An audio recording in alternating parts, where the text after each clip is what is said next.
Hi, this is Steve Owens, and I've got Jimmy Lindsey, who has been nominated for a Cinematographer Award for the Emmys. Congratulations on that. Tell us about your first impression when you heard the news. Well, I was on set here in Toronto shooting a Netflix series called Fubar with Arnold Schwarzenegger, and we were gearing up for a big action sequence. And I just got a text from my agent that said, "Congrats!" And I was like, "For what?" And he said, that I had been nominated for an Emmy.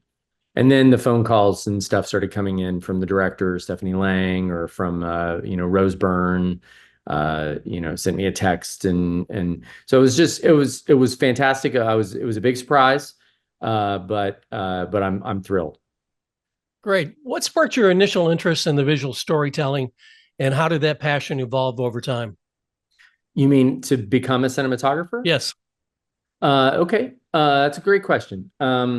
When I was a kid, my grandfather gave me an old Polaroid land camera, and I ended up carrying that thing around with me and taking pictures of everybody, sort of in my world as a kid. And then in 1977,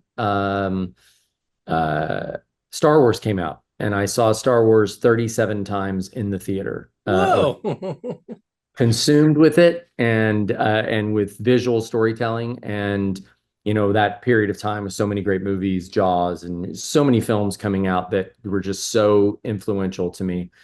And I started making little movies, and went to the University of Texas and studied film production and history, and went out to the workshops in Rockport, Maine, and started working on set. And I've been standing on a set of some kind for 35 years. Fantastic. Were there any specific filmmakers or cinematographers that really influenced your career in the beginning? Absolutely. Blade Runner, the original Blade Runner, is probably one of the most influential films for me. Certainly, Apocalypse Now. Um, and like I mentioned, Star Wars and Jaws and Raiders. So I was really drawn to the larger cinematic, uh, um, view. And then as I learned more about it, and I started to really follow cinematographers, certainly Roger Deakins, Emmanuel Lubezki, Rodrigo Prieto, and then in the past, Vittorio Storaro, Conrad Hall, the greats, the masters. Certainly, I continue to watch their work over and over and over again. What's the best lesson you've ever learned from a director? From a director, Yeah. um, I think spending time. I did the film Rushmore as a second assistant cameraman, and being around Wes Anderson in sort of his early days. He had only done Bottle Rocket, and Wes uh, sat down with me and he said, "Hey, I want to talk about this scene, and I want to know what you think." And he asked me some questions about the character, and I answered the questions. And as he walked off, I thought to myself, "Wow, he must really think a lot of me. Like he's asking me these big questions, and I'm just the second AC." And then the very next person he passed on the sidewalk, and he stopped and he asked him the exact same question. And that, without knowing that he was teaching me this, what it really told me is that great ideas come from everywhere, and filmmaking is a collaborative process. There's not really an auteur. There's a group of people, a group of artists who are passionate, and who, if given the opportunity, can make something much more amazing together than they could make on their own. Your body work spans from different genres, from action, comedy to sci-fi. How do you adapt your visual style to fit the tone of such diverse projects? I really believe that most of the answers come from the script. Most, if not all of the answers come from the script. So when I first get a script, I really break it down, and I just read it for the sheer enjoyment of reading the script. And then I read it as a second pass and really start thinking about and breaking down how I would shoot it, characters, the locations, like what visual references might I tap into, whether they're another film or a book or a painting. And then you have that meeting with the director, and then they enlighten you on their vision. And I think those two things combined together answer most of the questions. Should this be anamorphic? Should it be spherical? Should it be a spherical 185, or should I do, a more of a Super 35 format like most of Cameron's films? Do I want to use vintage glass? Do I want to shoot this with something really crispy and sharp like a Master Prime? Like, what do I want to create a lot of depth of color, or do I want a very monochromatic project? I think the script really, really tells you what to do. What originally drew you to physical with Apple TV? Well, I loved the first season of Physical right when I saw it, and I knew some of the players. Stephanie Lang, who has directed several episodes the first season, even more the second season, and then she directed 9 of 10 for the last season. Is someone I'd collaborated with before. We had done a pilot for HBO in London. We had done Eastbound and Down. We did Veep, the pilot for Veep together. And so I knew she was involved, and she has great taste and such great a sense of comic timing and character. I knew the show was going to be great. And then I really love the visual style. To be honest, I love what Craig Gillespie directed the pilot, and Paula Dobro was the DP. And I thought the style that they brought to the show was really dynamic. And of course, who doesn't love Rose Byrne? So to me, that combined with, I grew up in the 80s. So that time period is really my wheelhouse. And I'm just drawn to it visually. I love the music. I love the style of it. The clothes weren't always the greatest, but they're certainly iconic. And so really everything about the show drew me to it.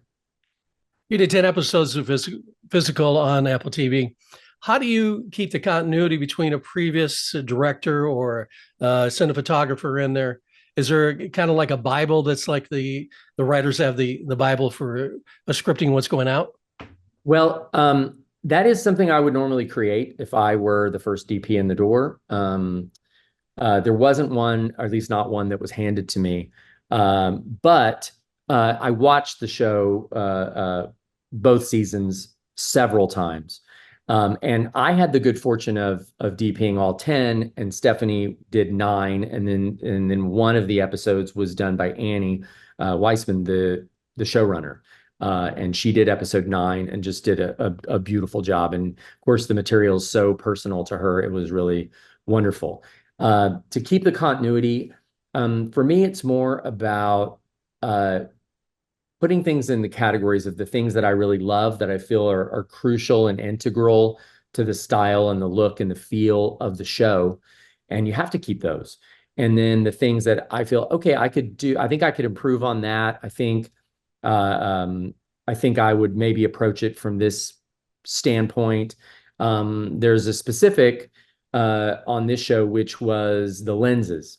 In the beginning, Paula had wanted to shoot the show on B series, but because of the style and the design of the shots, where you start in a very wide shot and then you push way in across a room, across a parking lot, and you push into a close-up and you wrap around and you play these very continuous long shots on moving platforms, mostly Steadicam. The B series weren't ideal because the minimum focus is very deep. And so you can't really get to the close-up you want if you want to be on a 50, let's say on a 50 millimeter, which was really the workhorse of the show. So Paula ended up shooting, as I understand it, a lot on the T series, modern Panavision anamorphic with a great minimum focus and a faster T-stop. I think they're 2.3s, but still a classic anamorphic lens. Season 2 shot on C series lenses, which are actually some of my favorites, but I just didn't think they were as great for the show as the B series and the T series. So I went to Dan Sasaki at Panavision, as I do often, and I said, I really want to shoot with Bs, but the minimum focus is a problem. And he said, yeah, that was a problem on season 1. And I said, well, what can I do? Can we come up with something else? And he said, what if I took the front elements off the B series and I put them on the T series? And now you have the T series modern dynamics, and you have the front element that gives you all the flare characteristics and the creamy diffused bokeh, everything that you have. And that's what we did. And that's what we shot the show with those lenses. So that was one of the major changes I made, was to use this hybrid lens, which I think was the best of of both worlds. Hmm. And then I was fortunate enough to have the key grip and the gaffer who shot season one with Paula. They wanted to come back to the show, and Russell Ayer and Paul Perkins, just amazing artists. They just really know how to shape light, and we hit it off right away. And I got to tell you, I wouldn't have the nomination without those guys. I mean, just hands down, a really fantastic lighting team. Fantastic. How do you think the role of a cinematographer has evolved with the rise of streaming platforms and digital medium? Well, certainly we're expected to deliver the look of a feature film in a very short period of time. Streaming and the sort of short attention span of, all of us, of everybody, has created a situation where you have to get the content out and you have to move really quickly. But also, you're compared to Marvel movies or whatever, big budget movies. So you really have to, even on a 10-day schedule, you have to deliver something really, really fantastic in a short period of time. And I think that's one of the biggest effects. And certainly the technology, the lighting technology and the camera technology allows us to move faster, but it still many times doesn't seem fast enough. Like we really have to put the pedal to the metal. And I think that's an effect of dropping all 10 episodes, on an audience where they can binge it, and in a weekend they've watched 8 months of your hard work. So it really definitely turns up the heat. Uh, what advice would you give to an aspiring cinematographer who's just starting their career? I would say that you should always be shooting, and it doesn't matter what you're shooting. You can't be a writer if you don't write, and you can't be a cinematographer if you don't shoot. You can study a lot of things. You can study lighting diagrams. Certainly, there's a lot of things. When I was coming up, you just learned everything on set. That was one of the reasons why I was so keen to get into the ASC, which I did in 2016. And it's because most of the amazing cinematographers that I stood next to as an assistant, pulling focus or operating, they were all in the ASC, and they were my education. Their knowledge. They were kind enough to share, and I could watch what they were doing firsthand. Now you can Google, you can get on YouTube, and you can watch a bunch of lighting tutorials. You can see all the new gear. You can get your hands on it. For not very much money, you can buy a pretty great camera. So it definitely is a different world. And so I would say to somebody coming up, you use what you have that I didn't have. When I wanted to touch a camera, I had to drive 4 hours to a rental house and hope they would let me put my hands on the camera, and usually they wouldn't.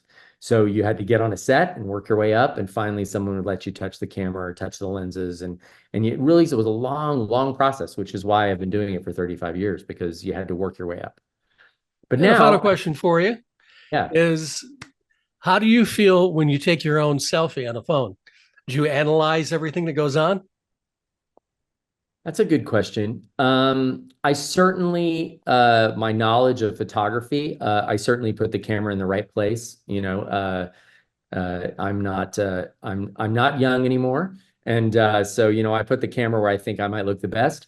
But to be honest, usually at the end of the day, I try to give myself a break from focusing on all things photographic and cinematic, and just sort of appreciate things for the way they are, because there's a philosophy I subscribe to called the perfection of imperfection.